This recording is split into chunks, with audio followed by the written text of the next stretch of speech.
Ini saya akan membagikan penjelasan tentang More Than Just a Game. Kali ini saya akan membahas tentang dampak transisi zaman.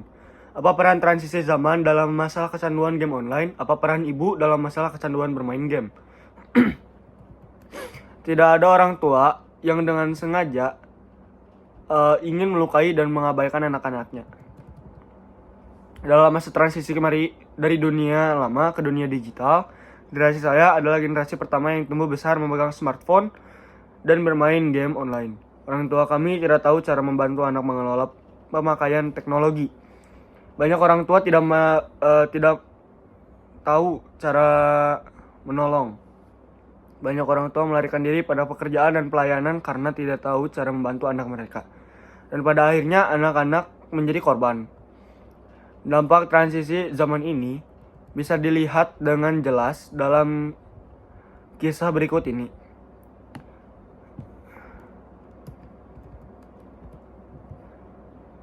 Saya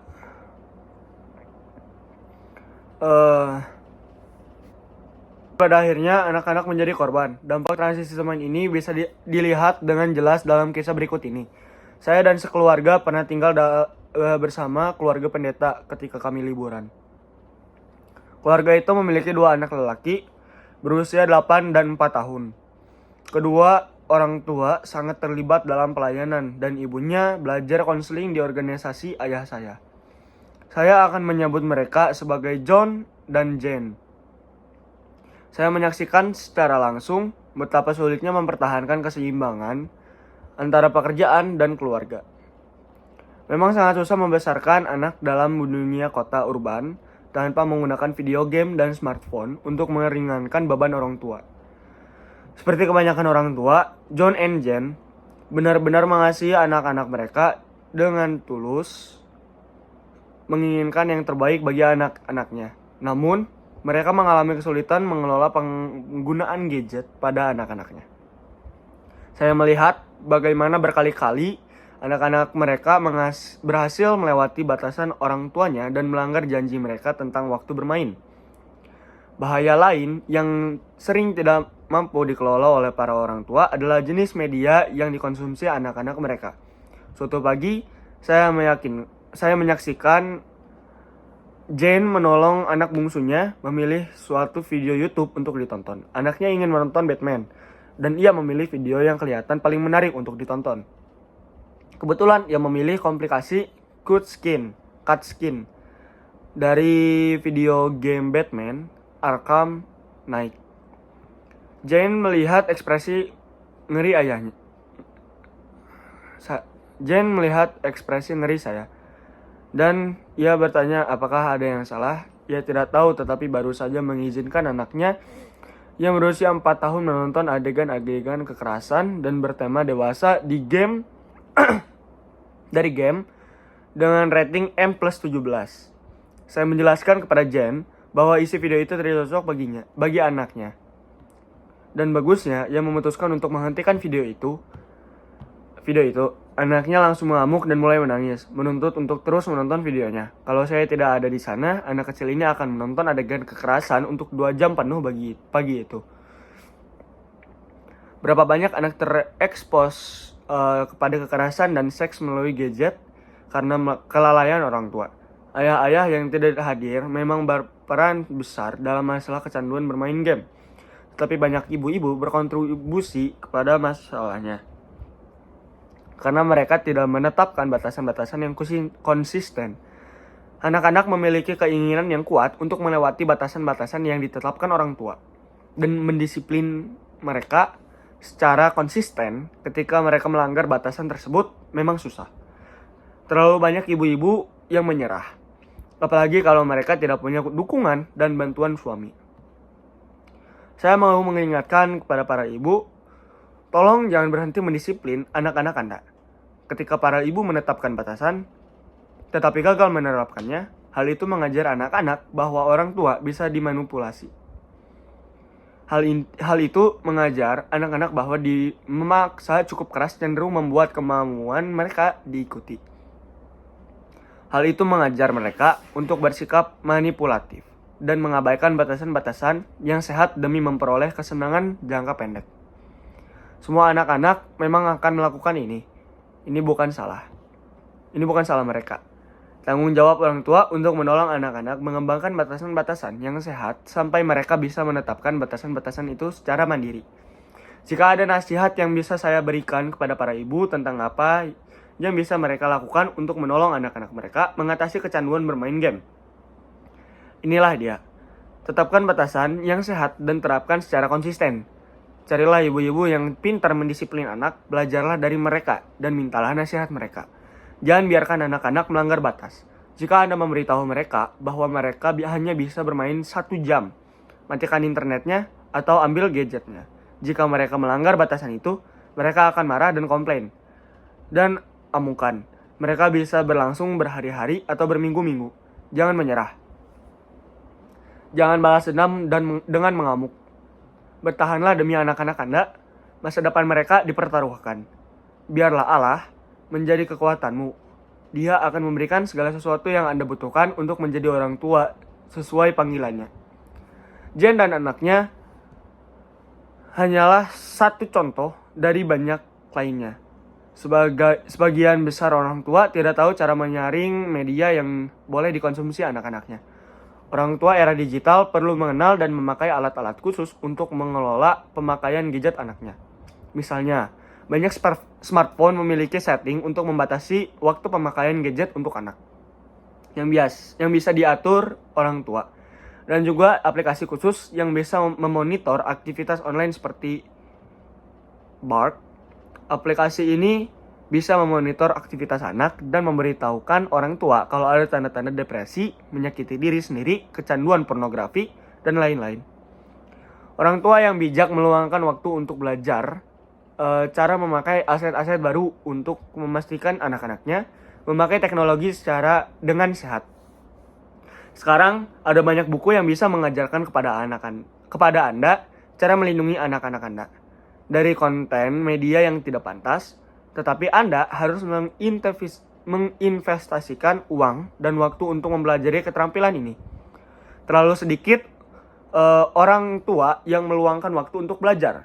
Saya percaya bahwa salah satu tanda kasih sejati dari orang tua pada abad ini adalah untuk menyisihkan waktu untuk belajar menjadi orang tua yang cakap membantu anak mengelola interaksi mereka dengan smartphone dan game. Saya yakin tidak ada orang tua yang berniat merusak kesehatan mental anak-anaknya. Pada dasarnya, semua orang tua mau yang terbaik untuk anaknya. Tetapi, banyak orang tua mengalah kepada keinginan anak mereka. Karena tidak tahan amukan dan kegelisahan anaknya. Memang lebih murah dan mudah menggunakan HP, tablet, dan komputer sebagai digital baby sister.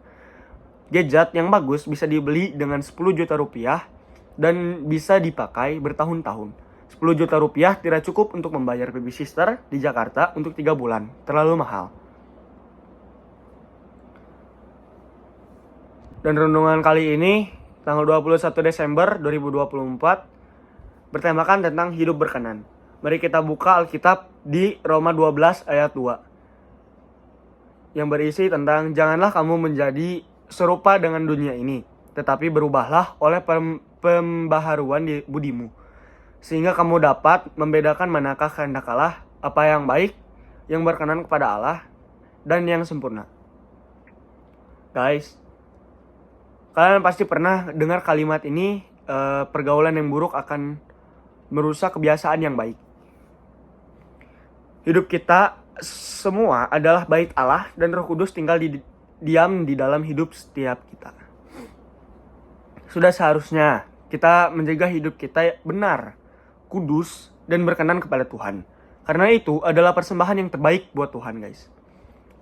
Pasti banyak tantangan, godaan untuk kita hidup di dalam dosa serupa dengan dunia.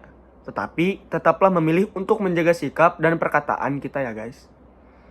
Tuhan kita kudus, tidak suka dengan dosa, tapi Dia mengasihi setiap kita yang berdosa. Ia rela mengampuni semua kesalahan kita asalkan kita bertobat dan berbalik kepada jalan Tuhan. Minta bantuan Roh Kudus agar kita bisa menjaga kekudusan di hidup kita. Lalu kita buka di Yakobus 1.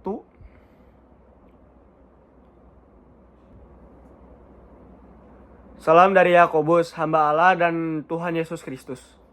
Kepada kedua belas suku di perantauan, saudara-saudaraku, anggaplah sebagai suatu kebahagiaan apabila kamu jatuh ke dalam berbagai-bagai pencobaan, sebab kamu tahu bahwa ujian terhadap imanmu itu menghasilkan ketekunan, dan biarkanlah ketekunan itu memperoleh buah yang matang, supaya kamu menjadi sempurna dan utuh dan tidak kekurangan suatu apapun.